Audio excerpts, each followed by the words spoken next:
కళ్యాణ్ మాటలను ప్రజలు నమ్మలేదని, అందుకే షర్మిలకు చంద్రబాబు స్క్రిప్ట్ ఇచ్చి చదివిస్తున్నారని విమర్శించారు మంత్రి రోజా.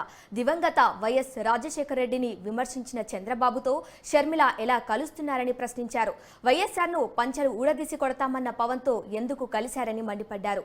రేవంత్ అవినీతి పరుడు, టీడీపీ కోవట్టన్న షర్మిల ఆయన్ను ఎలా కలిశారని ప్రశ్నించారు. అలాంటి వారితో చేతులు కలిపిన షర్మిల వైఎస్ ఆత్మ క్షోభించేలా చేస్తున్నారని అన్నారు. వినేవాళ్లు ఎర్రివాళ్లైతే చెప్పేవారు షర్మిల అని ఎద్దేవా చేశారు. వైఎస్ ఆశయాలకు షర్మిల తూట్లు పొడుస్తున్నారని ఆగ్రహం వ్యక్తం చేశారు.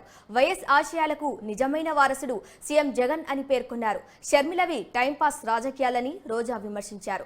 సీఎం జగన్ పై విషం చిమ్ముతూ వైసీపీ ఓట్లు విభజించాలన్నదే షర్మిల ఉద్దేశమని అన్నారు.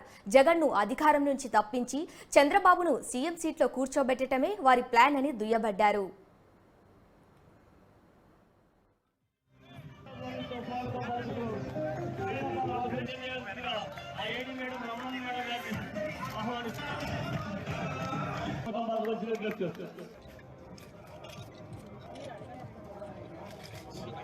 ఆంధ్రప్రదేశ్లో ఆడుదాం ఆంధ్ర అంటూ 45 రోజులు యువత క్రీడాకారులు ఉత్సాహంగా పోటీపడి 5 గేమ్స్లో ఎలా ఆడారో మీ అందరూ కూడా గమనిస్తూ ఉన్నారు.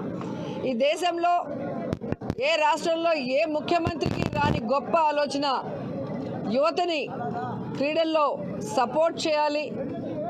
గ్రామ స్థాయి నుంచి రాష్ట్ర స్థాయి వరకున్న మట్టిలో మాణిక్యాలను వెలికితీసి ప్రభుత్వం సపోర్టివ్గా నిలబడి జాతీయ అంతర్జాతీయ స్థాయిలో వాళ్ళని ఎదిగేదానికి ఒక ప్లాట్ఫామ్ ఇవ్వాలనుకున్నారు. ఈరోజు మీరు చూస్తే 5 దశల్లో సచివాలయ స్థాయి, మండల స్థాయి, నియోజకవర్గ స్థాయి, జిల్లా స్థాయి, రాష్ట్ర స్థాయి 5 స్థాయిల్లో దాదాపుగా 3 లక్షల మ్యాచ్లతో ఈ ఆడుదాం ఆంధ్రాని ఒక పండుగ వాతావరణంలో జరిపించడం నిజంగా స్పోర్ట్స్ మినిస్టర్గా నా అదృష్టం. జగనన్న పీరియడ్లో నేను మంత్రి అవ్వటాన్ని నేను గర్వంగా చెప్పగలను.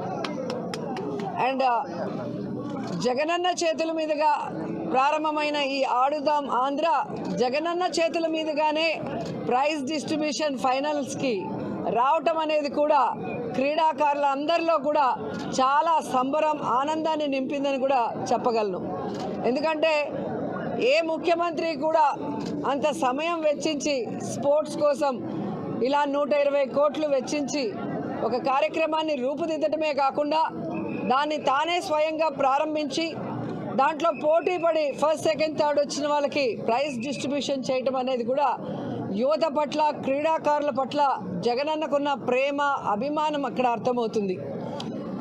ఈరోజు మీరు చూస్తే జగనన్న ముఖ్యమంత్రిగా ఉన్న సమయంలో నిజంగా క్రీడలకి ఒక స్వర్ణయుగం అనే చెప్పచ్చు. క్రీడాకారులలో అంతర్జాతీయ స్థాయిలో ఎవరైతే గుర్తింపు పొందారో వారందరికీ కూడా ముఖ్యమైన వాళ్ళందరూ కూడా మీరు తీసుకుంటే గ్రూప్ 1 పోస్టులు ఇవ్వటమే కాకుండా వారికి ఇవ్వాల్సిన అన్ని ఇన్సెంటివ్స్ని కూడా వాళ్ళకి క్లియర్ చేసి ఈరోజు వాళ్ళకి అకాడమీలు కట్టుకోవడానికి కూడా ల్యాండ్స్ ఇచ్చి అమౌంట్ కూడా ఇచ్చి వాటిని ప్రారంభిస్తున్న సంగతి ఈరోజు క్రీడాకారుల్లో చాలా ఉత్సాహాన్ని నింపింది.